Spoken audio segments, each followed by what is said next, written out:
मनूस। तो जाओ अपने भाई के पास।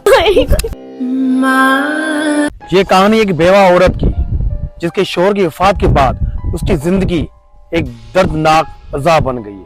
उसके दिल में दुख, गम और तन्हाई थी।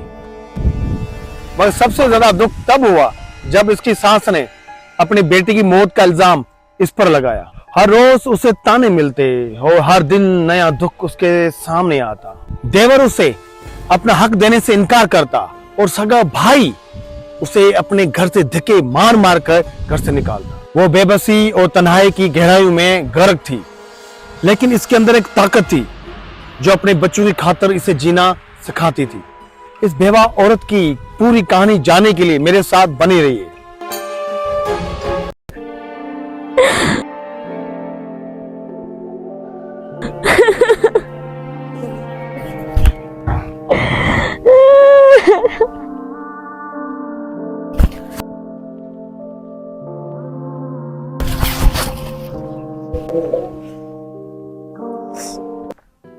यहाँ ये मनूस के पास मैं क्यों बैठूं?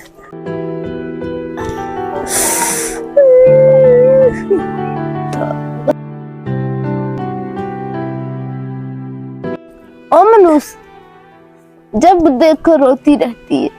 बेटा तो मेरा गया, कोख तो मेरी उजड़ी है, दुनिया तो मेरी बर्बाद हुई है। मेरी आंख का तारा इस कमबख्त की वजह से चला गया। मनूस ऐसे सब कदम लेकर आई, मेरा बेटा खा गई। अरे मैं किसको बताऊं, मैं उजड़ गई।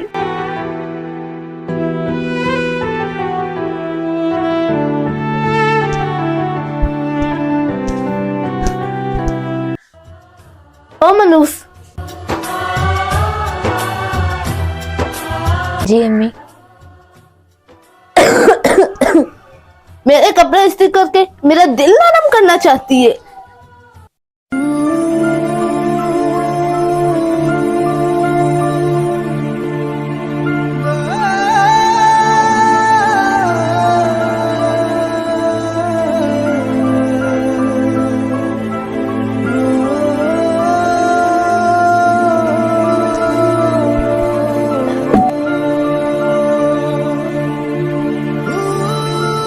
मनूस, इन बर्तनों को अच्छे से धो। ये मनूस, मेरा दिल जलाने आ जाती है। वो तो पहले ही जला हुआ है। मैं जब जब इसी को देखती हूँ मेरा दिल छलनी छलनी हो जाता है।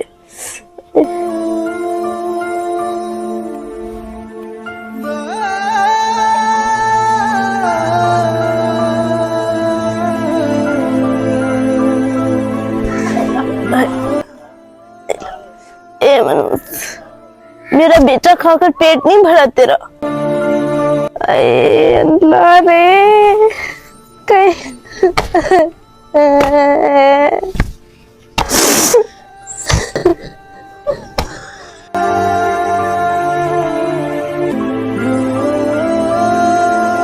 या अल्लाह मुझे हिम्मत दे, ये बातें मुझसे बर्दाश्त नहीं होती।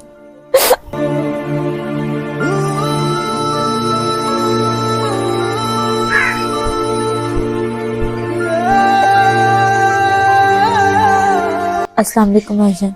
वालेकुम सलाम। मैंने आपसे कुछ कहना था भाईजान। कहो। मेरे शौहर भी इस दुनिया में नहीं रहे, वरना वो मेरी बेटी और मेरी हर ख्वाहिश पूरी करते थे। अब वो इस दुनिया में नहीं है, तो जो उनका था वो सब आपके पास है। बेटी के 100 अखराजात होते हैं, ट्यूशन की फीस, स्कूल की फीस, 100 अखराजात होते हैं जी। अब मैं आपके पास आई हूँ, अब आप इन सब मसलों का हल निकाल सकते हैं। मैं क्या कर सकता हूँ भाभी, जो कुछ था वो सब कुछ तो कर्जे में चला गया। अब मेरे अपने ख्वाहिशें हैं, मेरे अपने अखराजात हैं, मेरे खुद के बच्चे हैं, मैं उनका करूँ या आपके बच्चों का करूँ? मुझसे कोई भी उम्मीद मत लगाना, मैं कुछ नहीं कर सकता। वैसे तो तुम्हारा भाई है ना, बड़ी बातें करता है, तो जाओ अपने भाई के पास, दोबारा मेरे पास नहीं आना।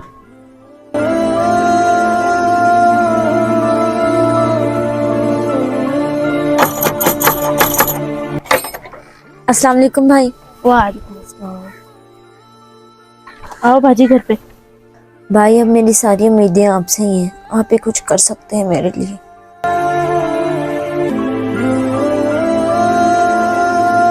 हालात तो मेरे भी तंग है, मैं क्या कर सकता हूँ?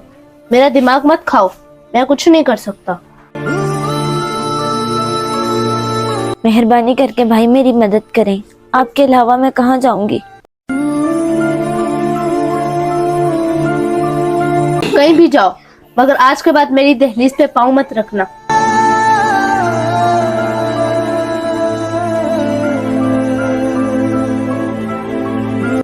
भाई प्लीज मेरी मदद करें, आपके अलावा मेरा कोई नहीं। उन्होंने भी मुझे धक्के दे के बाहर निकाल दिया। अल्लाह के बाद आपका ही मुझे आसरा है। भाई प्लीज मेरे साथ ऐसा मत करें। नहीं नहीं भाई, निकलो यहाँ भाई से। प्लीज, भाई मैं नहीं प्लीज, मदद कर आप ही सकता, मेरी मैं- भाई।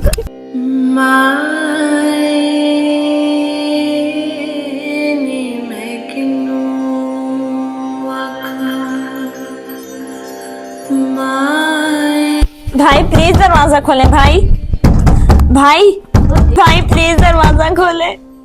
भाई प्लीज दरवाजा खोलें।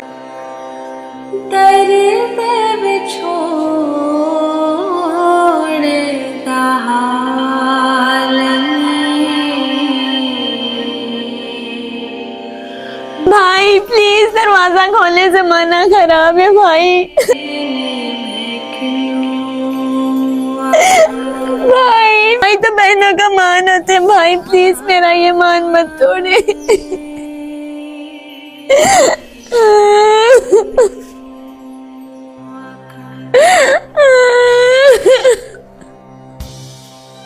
ये कहानी हमें सिखाती है, जब इंसान जिंदगी के बदतरीन लम्हात का सामना करता है तो उसे सबसे ज्यादा जरूरत अपने प्यारों की हमायत की होती है। जब कोई नहीं होता, जब दुनिया से सारी उम्मीदें टूट जाती है, तब इंसान के अंदर एक ऐसी हिम्मत और ताकत होती है जो उसे अपनी तकदीर बदलने की कोशिश करने पर मजबूर करती है। ये कहानी हमें सिखाती है कि कभी किसी के दुख या तकलीफ को आसान न समझे, क्योंकि कोई नहीं जानता कि सामने वाला कितने गहरे दुखों में डूबा हुआ है। इंसानों के रिश्ते कभी कभार कमजोर हो जाते हैं, लेकिन अल्लाह ताला का वादा है कि वो अपनी मखलूक को कभी अकेला नहीं छोड़ता। मिलते हैं इस किस्म के अगले एपिसोड में, तब तक अस्सलाम वालेकुम।